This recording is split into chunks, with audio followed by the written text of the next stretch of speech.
Hello, everyone. Welcome to this session. Thank you for taking this time. In this session, we're going to talk about how to start using AWS Cloud. What are the things which we have learned over and over from a lot of startups doing different things? And how can we make your way into cloud easier? How can we not do a lot of things and with trial and error? What are the things which we have seen work, which can accelerate your growth, and also the way you develop software and release it to your customers? So that'll be the high-level focus. We'll go a little bit deeper into it. But let's first start with who I am. My name is Anupam Mishra. I am a solutions architect at AWS. I started with Amazon about 10 years ago. I was an engineer in Amazon Kindle team when we were building our first Kindle. Then I wrote a lot of software for our retail teams in Amazon Prime. And then I used to be working with a lot of startups in San Francisco until last month. And I just moved to London last month. So pretty excited to be learning about what startups are doing here, how we can grow them, what are the things which we are seeing across the companies, and how can we learn from each other. So just to kick it off, I just wanted to understand how many of you don't use AWS today. Raise your hand if you don't use it. OK, very few of you. So I've tried to balance it so that everybody has something to learn and doesn't feel like too much of a ramp-up curve. So you'll see some things which you already know, some things which are new and exciting, new things which we have done in the space. And my hope is everybody will have something to take away from this session. The focus of this session will be how to do things rather than what you should be doing. We'll show how you can do things. So just to join the threads with the previous session, there was a session here just before this, which was about what are the things which startups are doing to make their product much better over time. So for example, releasing products faster, measuring how your customers are using your features, understanding which features are working, what changes you should be making so that customers get the most impact. So we'll be working on those. So let me quickly go through some of the things we learned. So this is the summary of the previous session. We learned that from Gusto and on Fido that moving fast is very, very important. So how do you move fast? So how do you remove frictions from your software development life cycle so that you're moving fast? And we'll focus on how do you collect metrics and which metrics you should collect, and how can you do it easily on AWS. And once you have the changes and the website running, what are the things you should measure? And once you measure, what should you do with those measurements? And how do you apply them? How can you measure more? And how can you get more actions out of it? And finally, how can we automate all this experimentation so that you don't have to spend a lot of cycles setting up your environments, learning about how we should do this experiment versus others? So I want to help you with setting up a continuous way in which you can do these experiments very, very fast. So I'm assuming almost every startup needs to do it. And my hope is that some of these things will be tried. So now let's jump into how we do some of these things.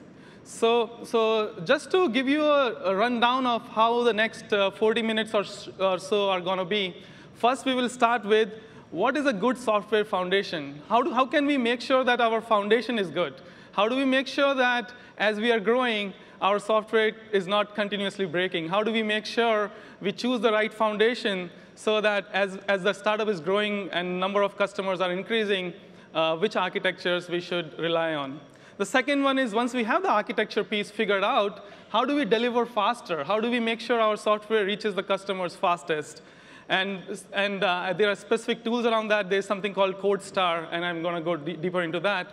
And finally, once you have the software lifecycle figured out, how do you experiment more with the features which you have? How do you do A/B testing? How do you check which features are more popular versus others? How can you do it just by a click of button rather than spending a lot of cycles? So let's jump into a good software foundation. So I'm sure some of you might have seen this. There are a lot of choices when you start on AWS. There are probably more than hundreds of services. And finding and understanding which ones will work best for you, I think is an area where I want to help make your way easier. So for example, when you start building, what components from these hundreds of services should you start using? So let's look at some of the patterns. So this is a very common pattern we see when companies start. They'll have a single web server. The server will have a database behind it. And then there's an elastic IP, which elastic IP is something which doesn't change. So once you have an elastic IP, it is yours. So companies put an elastic IP behind fronting a single EC2 machine. And then Route 53, it is used for routing the DNS request. So a user of yours sends a request to Route 53, which tells which elastic IP is there. And then the elastic IP is attached to a EC2 machine. And then you have a single database. So it works well when you experiment with something. Hopefully, you have 1 or 2 internal customers who are testing it out. But there are a lot of things which can break in the system. It's not very reliable. So let's take it to a next level. Let's say you have some customers now. And you're thinking, how do I take my very experimental system I had to the next level? So as you can see, we added something new here. One is load balancer. So that means you have a load balancer which routes the request to one of the 2 AZs you are using. AZ stands for availability zones. So you are using 2 availability zones which are completely isolated. And they have their own different failure zones. So it's very unlikely that 2 AZs will go together, will have the same problem at the same time. So you're using 2 availability zones. You have a web server in each one of them.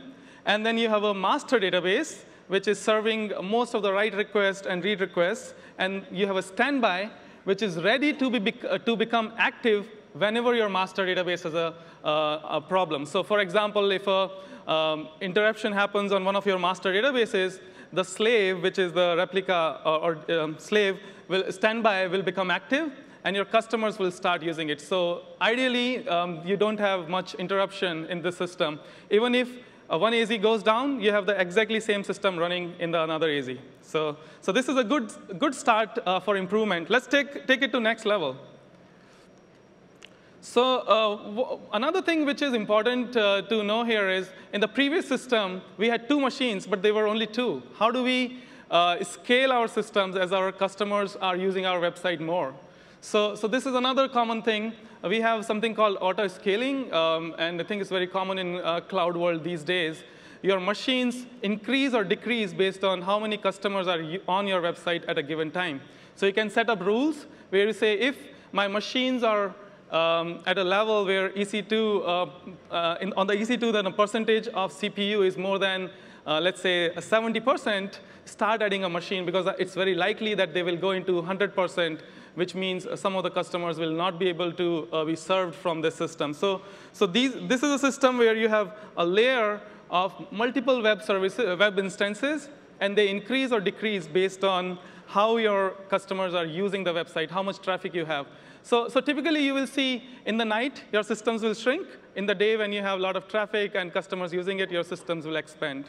One of the other things to note here is we have something called read replicas, which we are using, because relational databases traditionally are a single machine which is taking care of everything. So it's very hard to scale relational databases. So one of the ways which customers scale them is use read replicas. So you route your read traffic to all the replicas, and most likely you'll have read traffic which is higher than write traffic. In most cases, that's true. And most of the traffic is served by read replicas, but some of the write traffic comes to your master, which is the write database. So this is another pattern where companies have become slightly better than the previous system. Now let's take it to one step further. So another thing which we have to see is, so far we have used only web servers and databases. Now this tier, we are trying to use different services for what they do the best. So for example, in this case, a typical website will have some static assets like images, JavaScript, CSS files, and other things. So you can store those in S3 and front them with CloudFront. So that's one piece of the story. Similarly, you'll have a lot of NoSQL use cases. Maybe you have a get and put, which is based on a key. So you can use DynamoDB for them. And finally, some of the read workload or write workload can be served from a cache. So you can start using a cache for some of those very low latency use cases. So Ultimately, you will have a very scalable system, which is spanning across multiple availability zones, and you're using the right services for what they do the best. So essentially, you're offloading some of the work which your database was doing to different tiers of services. Now, let's see how do we build an environment which can do this. So whatever we learned so far is great in theory, but how do we build it? So there is a service which we have called Elastic Beanstalk. How many of you have used Elastic Beanstalk? So probably 20, 30% of you. OK, that's good.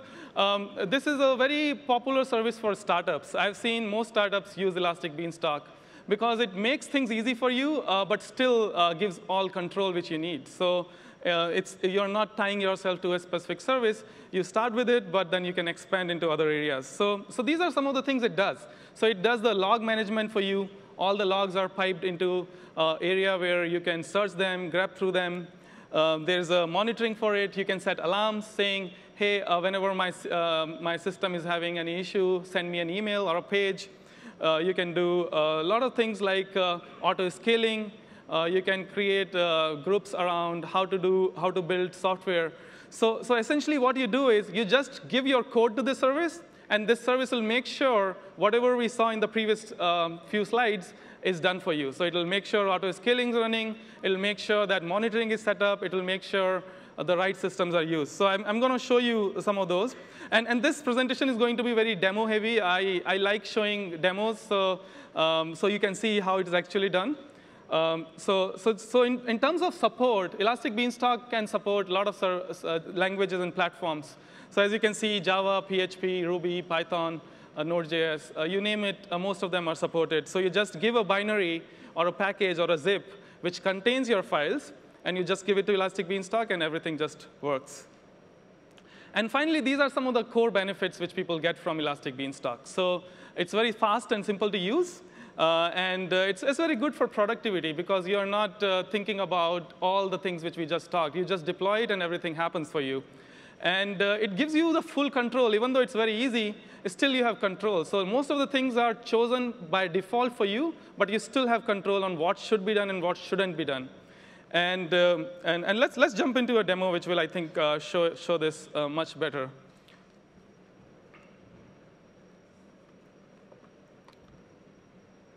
OK. So let's first start with a simple application which I had on my machine.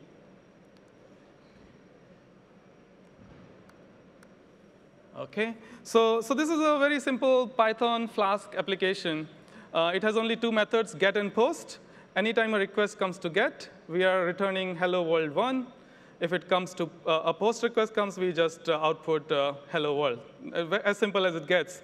That's the simple application. And then we have a test file which just expects hello world. So it's a very simple test. It just says that response should always be hello world. And then there are a bunch of other files. I'll go through them later. But this is the core of the app. So let's see if it works on our local system first.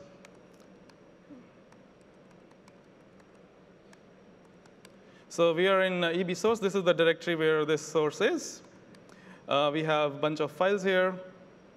So first thing, what I will do is let me first create a zip file which contains all the things which we have here. So this is a very typical setup. So what you will do is there's a simple command to run Flask apps. You just set an environment variable called Flask_app, and you say where your app sits, and then you say Flask run. So this is a Python web service. So once you do that, it says it's running on a port on my machine, port 5000 on my machine. So I'll just go there, open a new port. OK, so it shows the hello world 1. As you can see, I think it's a pretty simple, easy to understand. Now, let me kill this. Now this could be a very big service in your case. It doesn't need to be as simple as that. So first thing we will do to deploy it on Elastic Beanstalk, we'll first create a zip file. So first, let me remove a zip file I had already created. So I'll just remove it. And to create a zip file, I'll just do a zip operation. I just did that before. OK. So I just did a zip, and I'm calling the binary myapp.zip. You can call it anything you want. It's recursive, and we are saying all the files, regardless of whether they're hidden or not. Everything should be zipped. So if you look here, it has created a file named myapp.zip. Let's just look at the latest one, myapp.zip. So as you can see, everything which was in that folder is in that zip file now. So once we have the zip, what we do is we go to Elastic Beanstalk. So console, and so I go to console. I'll probably try it in Ireland. I'll go to Elastic Beanstalk service. I already have a few applications, but let's start creating something new. So I'll call it a new application. I'll call it Startup Day.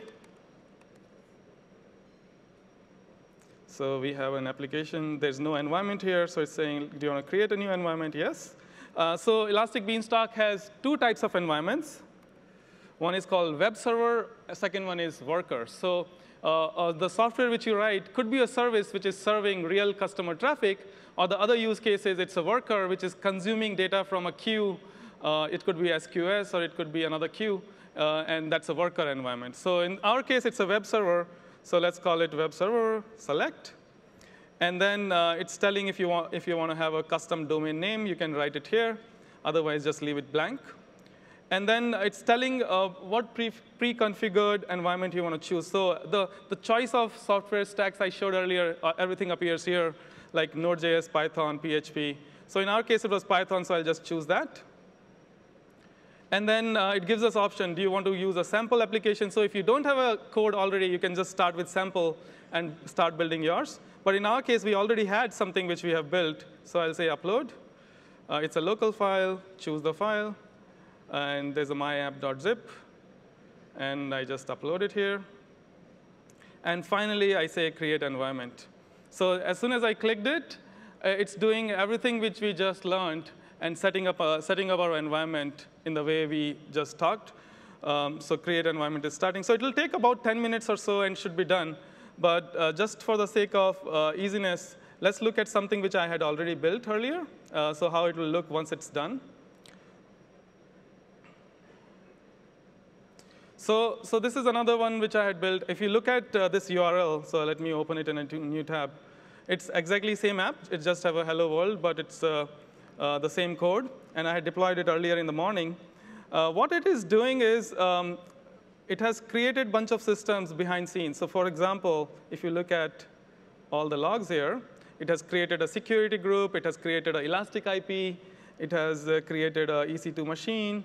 So it has done a lot of things for us. So let's see how to configure once it has built things for you. So it gives you full control in terms of what can be done. For example, when I deployed it, I chose a single instance, which means this software which I'm running is running on a single machine. But we learned that auto-scaling is the way to go if you want to build it fast. So instead of single instance, I will say load balanced.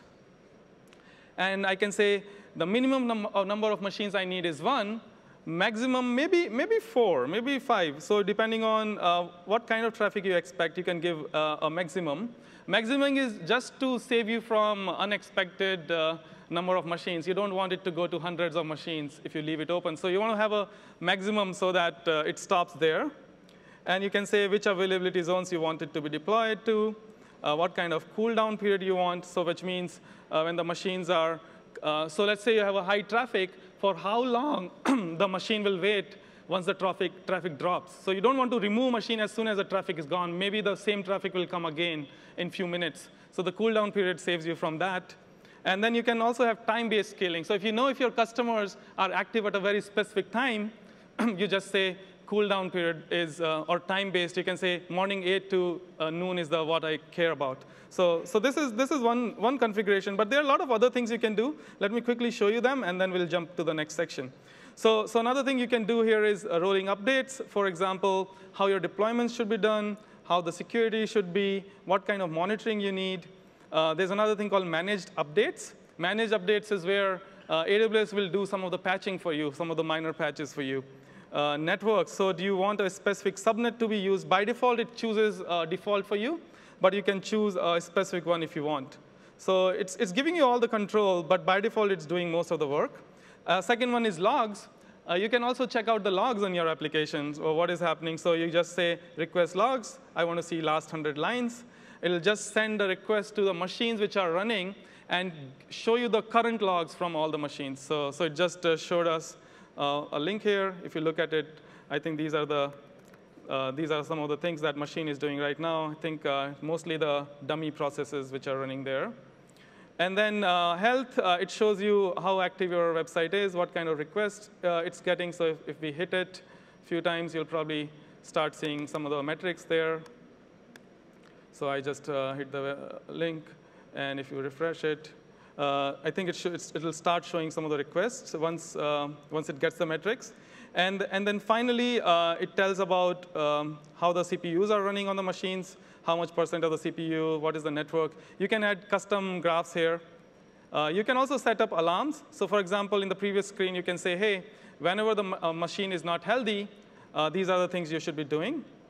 And then you have managed updates, events, and you can tag your application. So as you can see, it's doing most of the work by default. You can choose an auto-scale system. You can choose how many machines you want. And default good architecture is chosen for you. So this is a good start. Now we'll take it to next level. But before going there, let's jump into the next section. Cool. So how do we do fast software delivery? So once we use Elastic Beanstalk, we have the good system developed and software running there. How do we deploy very fast to it? So let's learn about that. So these are the basic steps of any deployment. First, you have source. Then you build it. You create some artifacts. You do some testing. And then finally, once the testing is done, you deploy. So there's something called continuous integration, very popular these days. Most companies do it. You have the source, and it continuously gets deployed. So as soon as a check-in is done, the code is build is triggered, and the software is ready to be deployed. But there's another concept called continuous delivery, which means most of the things in your pipeline are happening automatically, but you have some manual gates. So most times, before releasing to production, you'll do some testing. It could be a QA person checking whether everything is looking good. It could be a button you click saying only in the night the deployment should happen. It shouldn't happen during day. So you can have multiple checks there. And finally, there's another one which is rare, but it's taking it to the extreme level, which means as soon as a check-in is done, you are so confident about the test cases you have written and the kind of testing you are doing automatically that each check-in shows up to the customers as soon as it's checked in. So there's an automated activity which happens as soon as the check-in is done. And within a few minutes, that feature is available to customers. So if you do that, I think you need to invest a lot in testing and making sure that you're not breaking things. But continuous delivery is very common. So let's see how we can build it using AWS. So AWS has a lot of code services. We call them code star services or code services. But each one does a different thing. For example, for source code, you have a code commit, where you check in your code. It's a Git repo, and you have your code sitting there. Similarly, we have a service for building the software. So once you have the code, how do you build it? There's a service called code build.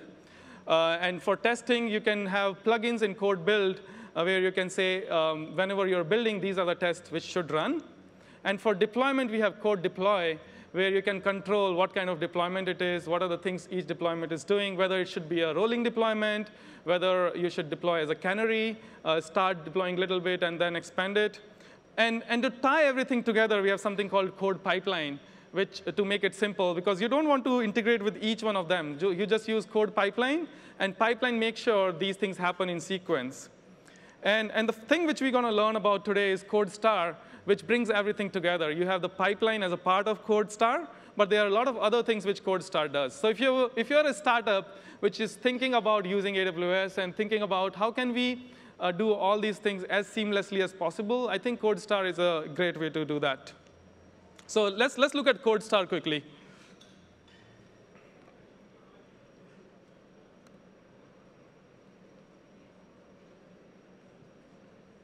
OK, we are back to our screen. So first, we'll go to code star, which is a fairly recent service. So I've built some projects before, but let me show you how to build a new one. So first thing you do in code star is you say create a project. And the project can be of multiple types. It could be a web application, a web service, a lot of other options there. You can choose languages as well. Hey, I want a Java application or a PHP or Python. And then finally, you can say whether you want to deploy it as an Elastic Beanstalk, whether you want to deploy it as on an EC2 or AWS Lambda. So you have all the options. But let's say we have a Node.js application. So we choose it. It's filtered all the choices which we have for Node.js application. In our case, let's build a Node.js application on a EC2. Probably that is one way of doing it. Or we can do it on a Beanstalk. So let's choose that. And we'll call our project, let's call it startup day. -2. So it's giving us a choice first. Do you want to keep your code in code commit, or do you want to keep it in GitHub? So you have both the options. Code commit, in my case, I'm using it, but you can also use GitHub. It integrates directly with it. And then once you have chosen it, it is going to create the pipeline which I talked about. It's going to have a source, build, test, deploy, monitoring. Everything will be done for you. So it's saying, do you want to give CodeStar permissions to create this on your behalf? Yes. And then it'll ask me for a key pair, which I have already created, which means this gives the access to the machines to CodeStar. So it's creating it right now. Once it's creating it, I think one of the things which is very exciting about this is it gives you a lot of choices about IDEs, which IDE you want to use. And everybody has their own favorite. Some people like Eclipse. Some people like plain Atom or something like that. Some people like Vim. But one of the things which is recent here is AWS Cloud 9. It allows you to do coding in the cloud. So there's no code locally on your machine. Whenever you want to code, you just click on a link. All your code and repositories are sitting on the cloud. And you can collaborate with your team members. For example, you can say, me and 3 other people in my team are building this code. So you have permissions given to each one of them. And everybody can use that shared space to build the code, deploy there, write the code. You can even check what code others are writing. You can do chatting about the code. You can do code. You can give comments about the code. So let's use code 9 here. And then when Cloud 9 is used, it tells us where you want to run Cloud 9. So I think T2 Micro is the one of the smallest machine we have. So maybe that's the right environment to choose here. And finally, it's building all the things which we asked for. So it's building all of them. It probably takes about 5 to 10 minutes. So we'll not going to wait. But I already have another one, which I built for this. So let's move to that. So let me go to CodeStar.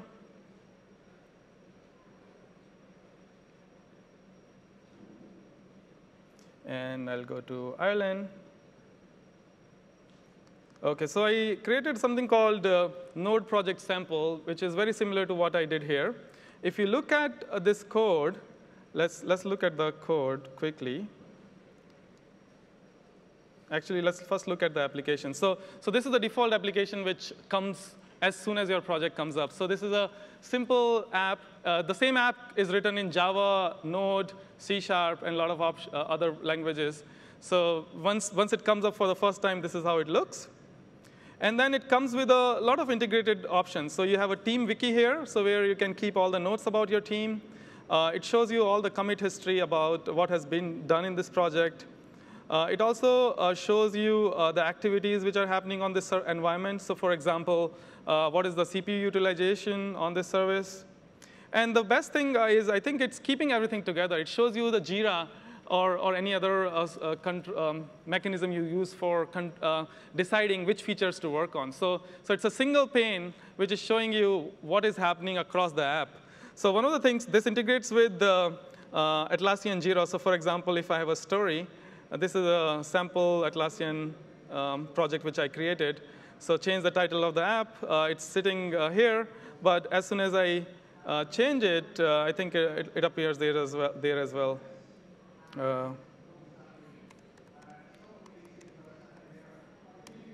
OK. So it is integrated with Jira Cloud, so you can just start using it. Another thing which is interesting here is AWS Cloud 9. So let's see how Cloud 9 looks. So if we look at OpenIDE, OK, so this is the code which CodeStar had deployed. So there's an index.html. There's a HTML file in the Node.js project which we had. This HTML file, let me increase the font slightly. Very simple. It's a JavaScript, but as you can see, there's a simple message here. Congratulations, you just created a Node.js app. And then there's a test here which says what it is expecting. There's a simple test. It just says the message should contain congratulations. That's all it's testing for. But let's say if we want to change that, congratulations, let's say London. And we save it. So all of this is running in cloud. There's nothing installed in my machine. There's just a web server. There's just a link which I go to. And I'm just doing my code here. So let's say first I'll check which directory I'm in. I need to go to the project folder, which is Node project. Once I'm there, I'll probably just quickly check. Let me bring it a little slightly up so you can see. OK. OK. OK, good. Get status, just to see what files are changed here. There's only one index.html. We just changed it. I'll just do git add. I'll just add this file. And then I'll commit this, git commit. Check in from startup day. And it's done. One file changed. And then finally, I'll push it. And this change is now in my repository. So if I go back to the project which we had and quickly look at what is the code. So this is the code commit service we talked about. So code commit has a check-in from startup day. It was just done. And it's showing you all the changes. But one of the good things which happens here is as soon as I checked in, there's a build which has already triggered. As you can see, it's already started to build systems, and then it will go to the next stage, and it will eventually get deployed. So you should see this change visible to customers within a few minutes. So now, but some of you will ask, that's cool, but we don't want all the changes to go to customers as soon as we write it. So there are controls here. So for example, if you go to the pipeline, this is the system which is controlling what needs to happen. So source code is in commit. Build is happening here. And there's the application. So you can customize your pipeline. So you can edit. And then you can have custom stages. For example, you can say, before deployment happens, I want something else to happen. So for example, you can say, I want approval to happen. So in this case, approval could be something called manual approval, which means whenever you want the code to go to customers, somebody has to approve it manually. They have to come here and say, now I approve. So that way, all your check-ins will be built, and they will wait for somebody to click an approval button until it is deployed to customers. So that is one thing you can do. Similarly, another thing you can do is you can probably add some custom testing. For example, you can say, there is a load test we want to run. So there are multiple options here, like Blaze Meter, Run Scope, and Nuvola. I haven't used this one personally. But there are different options for what kind of tests should run before a deployment happens. So you have all the controls for what should be done in the pipeline. So you can customize this, and your code pipeline will be built. And finally, one more thing which is good to know here is the same thing can be done from Eclipse as well. So if you use Eclipse or you use Visual Studio or any other editor, the CodeStar gives you ways to connect with all of this. So for example, if you go see my environment, and you want to say other ways to edit project, you can have Eclipse configured. You can have Visual Studio or command line tools. Whatever I did in Cloud9 can be done through your favorite editor as well. So it gives you different ways of controlling the code, different ways of contributing to the code. My personal favorite is Cloud9 because now people don't need a specific type of machine. They just come with a very simple machine, and everybody can collaborate. So that is the piece which is interesting here. So you can add people to the team. So for example, you can say, so for example, I have different types of users here. Let's think Maker is a person in my team. You can say, what is the email address of maker, and what kind of access I want to provide to this person. So some of the users could be business users who are just interested in knowing how the project is going on. So you can make them viewers. Developers can become contributors, and owner would be the person who started the project or who is leading this project. So you have everything access controlled. And there are a lot of other options, but in the interest of time, I'll switch to the next one. Let's learn about, now that we have software going from build, deploy, and available to users, what kind of things we can do with it? What kind of controls we can provide to users? So let's switch back to our slides. OK, awesome. So how do we measure something? So now we know, once we have written the code, it can go to customers very, very fast. And you have all the knobs to control when it actually gets visible to the customers. But how can we do quick testing? How can we make sure we are measuring some of the things which we should be measuring? So there's something which is common, and a lot of startups do. You build the software, you release it to customers, and then you measure how customers are using it. What is more popular, what is less popular, what your customers are asking, which type of UI they're liking more. Maybe sometimes you'll change the color of the button. I've seen a small change like a color of button can impact how customers interact with it. But it's very hard to intuitively think about it. What is that change which my customers will like? So whenever you're releasing features and you're checking, I don't know which one is more popular, you probably release both of them and collect some data about which one is converting more, and then you double down on that. So you learn something from that experiment, and you build again. So that's the cycle which most of the startups go through to build their software better and better over time. So I'll show you another way of doing this. How do we collect? There's something called AWS Solutions. So let me show you the solution. So how many of you have used solutions before? Has anybody used it here? Nobody. OK, so that's great, because this is a new thing which AWS has started. As you can imagine, most of the companies which use AWS Cloud are solving similar problems in different ways, right? Like some of them are building a new type of startup, which is a mobile app. Some of them are collecting some data about users. But there are common things which everybody has to build. So AWS Solutions is a set of common solutions which anybody can use. So if you go to your favorite search engine and search for AWS Answers, that's the way to go to the home page. So these are the answers which we have for common problems startups are trying to solve. So you don't build this, because we have seen every customer is trying to build the same thing. So why not we build it so customers can just click a button and that system comes up for them. So let me increase the font size a little bit so you can see. So there are different categories in which these solutions are divided. First one is account management, big data, infrastructure. So you can take your time and understand what each one of them are. For example, let me show you logging one quickly. For example, it's saying centralized logging. So if you go to a solution, it shows you what this solution does. There are a bunch of systems it creates for you. So whatever diagram it's showing here, it is building all that for you. So for this exercise, I'm going to show you something to measure. So we have a solution which we just built last month. We call it real-time web analytics.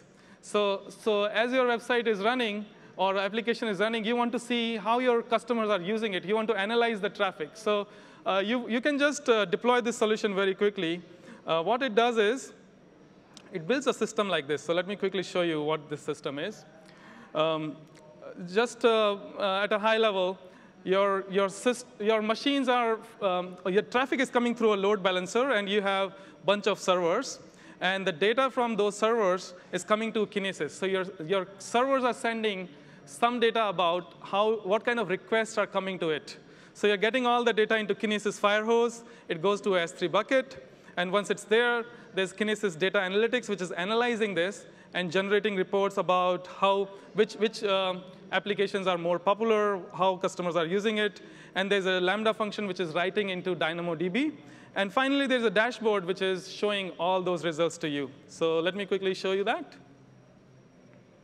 So let me first start it.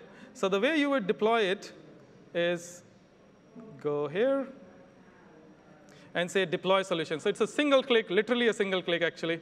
And there's a button called launch solution. So when you say launch solution, what it does is it goes to your account, and it uses CloudFormation. How many of you have used CloudFormation here?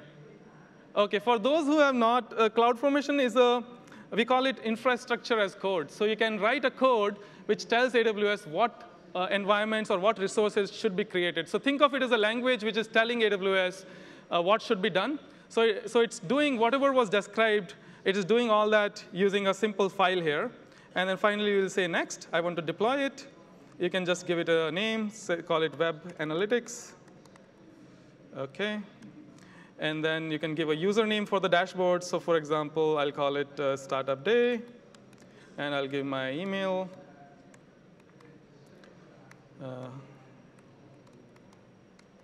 OK. And there are a bunch of other default configurations. For example, do you want SSH access to the machines? Most likely, we don't need it. And then finally, you just say next. And finally, you acknowledge that CloudFormation will bring something up for you. So what it is doing right now is it's building something. So actually, there's some rollback going on. I think I don't have it running. But let's quickly look at the template, what it is doing.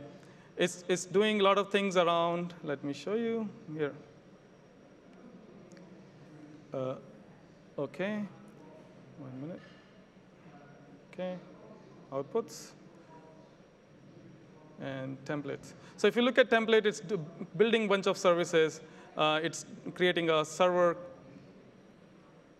Yeah, OK. It's creating a CIDR block for you. It's creating a VPC. It's creating availability zones. It's doing auto-scaling. It's doing a lot of things, whatever we just talked. It's a big template. But essentially, you're getting a very good solution for analyzing how your customers are using the website. But I had deployed it earlier on my machine. So let me quickly show you how it looks. It will look something similar to this dashboard. So once you deploy, it's running on my S3 bucket. It's a serverless website. All the data about how your users are using it is aggregated and stored in DynamoDB. And this is a static website which is talking to DynamoDB and showing your charts. For example, one of the things you can see here, for example, is there could be 2 types of experiences you have for users for purchase. A user would buy from experience A, which is your default experience. Maybe you change the experience a little bit. Maybe you showed them a more flashier ad. Maybe you showed them, if you click on this button, you'll get $10 extra or things like that. And you can call it experience B. And you can see which experience is converting more. And for example, in this case, it's telling experience A is better than others. But you can do a lot of experiments like this, where you tag a specific experience with a specific name, and you can see how customers are using and which experience is doing better. So this is a simple example, but there are a lot of other things which can be done. It's telling you what kind of anomalies are detected in your traffic, how many visitors are on your website, which user agents are popular, and a lot of other things like that. Cool. So finally, let's look into this. Again, this is what we just built. This all the data which is going in real-time dashboard. And there's a service called Amazon Cognito, which allows you to connect with different tools. So essentially, it is allowing you a dashboard which has secure access. And you have username and password, which is controlling that. So everything is done through it. I would highly encourage you to look at solutions and see if one of them makes more sense for you, so you can try it out. And with that, thank you for coming to this talk, and hope there was something which you will take away from it and build it in your time. If you have questions, just come here. We'll not take questions live. But feel free to come here. Or there's a booth outside. It's called Ask an Architect. So you can ask more questions about something which you wanted to learn more about. Thank you.